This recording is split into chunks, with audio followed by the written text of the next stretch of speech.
Hello everyone. इससे पहले वाली वीडियो में हमने बात की थी कि रिप्रोडक्शन होने के बाद जो नया ऑर्गेनिज्म होगा वो अपने पेरेंट ऑर्गेनिज्म जैसा ही होना चाहिए, और नया वाला ऑर्गेनिज्म और पेरेंट ऑर्गेनिज्म दोनों एक जैसे तभी होंगे जब दोनों का ब्लूप्रिंट एक जैसा होगा। और ब्लूप्रिंट लिविंग ऑर्गेनिजम्स में कोई भी लिविंग चीज है तो उस लिविंग चीज का ब्लूप्रिंट का काम कौन करता है? डीएनए करता है। ये सब कुछ हम इससे पहले वाले वीडियो में डिस्कस कर चुके हैं। तो अगर अभी तक आपने वीडियो नंबर 1, ये वीडियो नंबर 2 है, तो इससे पहले वाली वीडियो अगर नहीं देखी है तो उसको एक बार जरूर देखिए ताकि आपको ये वाला पार्ट आसानी से समझ में आए। तो आज हम वीडियो नंबर 1 के बाद आगे कंटिन्यू करेंगे। तो हमने बात की थी डीएनए की कि भाई डीएनए ब्लूप्रिंट का काम करेगा। तो मैं यहां पर ये कह सकता हूं कि DNA of a cell contains information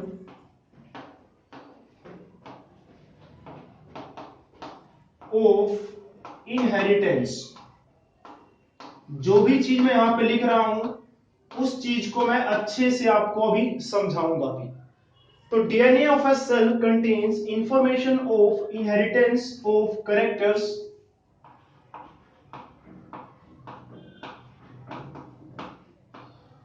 from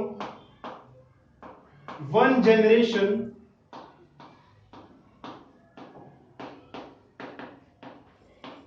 to another. तो जैसा कि मैंने आपको बताया कि लिविंग चीजों में ब्लूप्रिंट का काम कौन करता है? डीएनए करता है। डीएनए ही डिसाइड करेगा कि मैं कैसा होऊंगा, मेरी स्किन का कलर कैसा होगा, मेरी आंख की शेप कैसी होगी, मेरी नाक की शेप कैसी होगी, सब कुछ मेरा डीएनए ही डिसाइड कर रहा है। तो ऐसे ही कोई भी लिविंग चीज है वो किस तरह का होगा कौन डिसाइड करेगा? उसका डीएनए डिसाइड करेगा, क्योंकि डीएनए के पास ही प्रोटीन को बनाने वाली इंफॉर्मेशन है। तो मैं ये कह सकता हूं कि डीएनए ऑफ अ सेल, किसी भी सेल का डीएनए, उसमें एक इंफॉर्मेशन होती है। क्या इंफॉर्मेशन होती है? इनहेरिटेंस ऑफ कैरेक्टर्स की, जो कि एक जनरेशन से दूसरी जनरेशन में जाता है। तो डीएनए जो है उसके पास इंफॉर्मेशन है इनहेरिटेंस की। इनहेरिटेंस जिसको आप कह सकते हैं एक तरह से विरासत।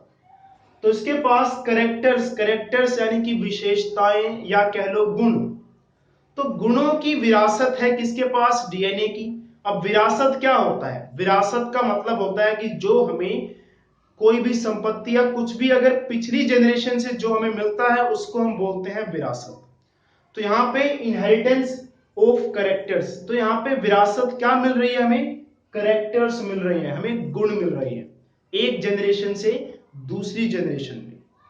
तो ये काम कौन करेगा? विरासत, जो गुणों की विरासत है वो एक जनरेशन से दूसरी जनरेशन में लाने का काम कौन करेगा?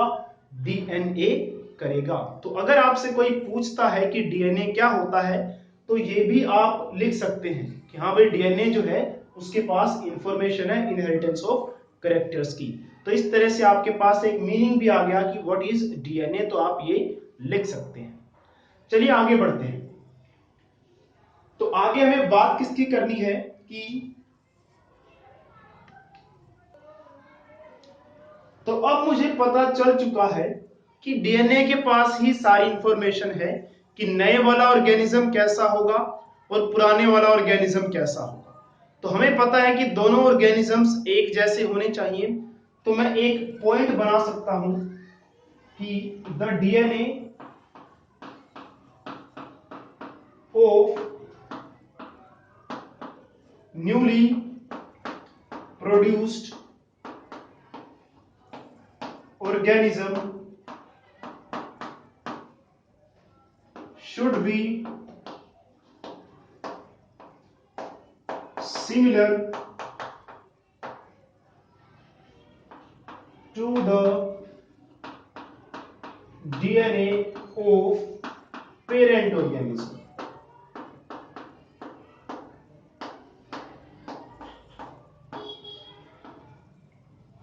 यानी कि डीएनए के पास ही सारी इंफॉर्मेशन है।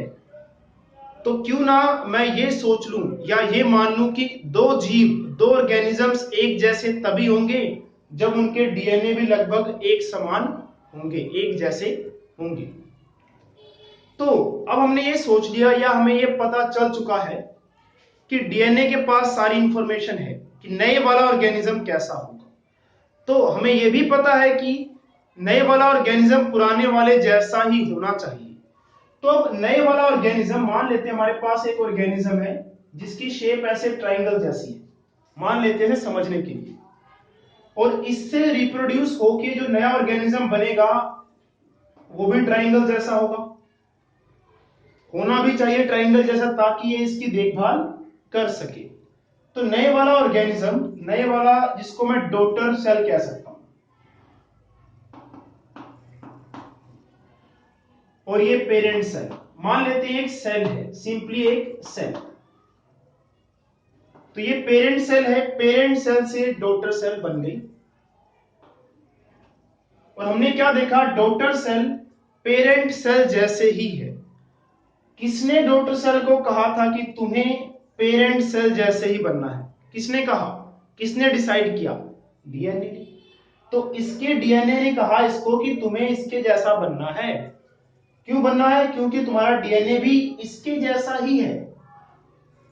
तो अब इसका डीएनए और इसका डीएनए अगर एक जैसे हैं तो इसके पास डीएनए कहां से आया होगा? इसके पास डीएनए आया होगा इससे। अब खुद ही सोचिए, अगर इसने अपना डीएनए इसको दे दिया तो इसकी शेप जो है वो चेंज नहीं हो जाएगी? तो ये अपना डीएनए इसको देगा लेकिन अपने पास भी तो रखेगा। तो कुल मिला के बात ये हुई होगी कि इस पेरेंट सेल ने क्या किए होंगे, दो डीएनए बनाए होंगे। उन दो डीएनए में से एक डीएनए दे दिया इसको, हाँ भी एक तू रख और एक मैं रखूंगा। तो इससे क्या होगा, और जो दो डीएनए पेरेंट ने बनाए थे, पेरेंट सेल ने, वो दोनों के दोनों डीएनए एक जैसे होने चाहिए, तभी तो ये भी ट्रायंगल जैसा बनेगा। तो इसीलिए हुआ क्या, पेरेंट सेल ने अपने ही डीएनए की एक कॉपी बना ली, यही, और उसमें से एक कॉपी दे दी किसको? डॉटर सेल को, ताकि डॉटर सेल पेरेंट सेल जैसे ही हो।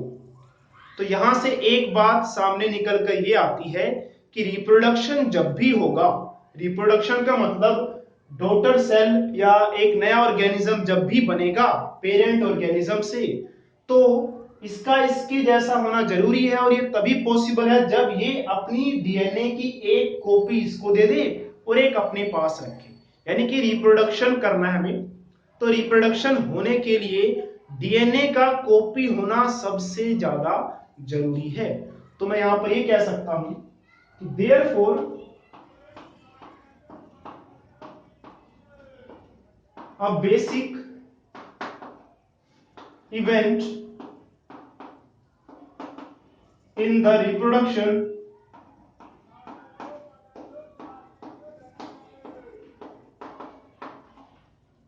is the creation